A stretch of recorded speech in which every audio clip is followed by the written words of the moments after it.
আমাদের প্রত্যেকের জীবনে এমন একজন মানুষ থাকে যার কণ্ঠস্বর আমাদের মস্তিষ্কে গেঁথে যায়। তারপর এমন একটা দিন আসে যখন সেই কণ্ঠস্বর আর শোনা হয় না। মানুষটার সাথে যে কোনো কারণে বা কারণ ছাড়াই যোগাযোগ কমে যায়। ধীরে ধীরে একদিন রোজ নিয়ম করে কথা হওয়া মানুষটার সাথে পুরোপুরি কথা বলা বন্ধ হয়ে যায়। দিন যায়, বছর যায়, কথা বলা আর হয় না।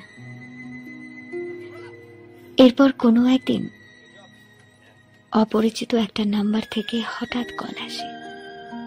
অন্যান্য কলের মতোই স্বাভাবিকভাবে কলটা রিসিভ করি, কিন্তু তখন মুহূর্তের মধ্যে পুরো পৃথিবী থমকে যায়।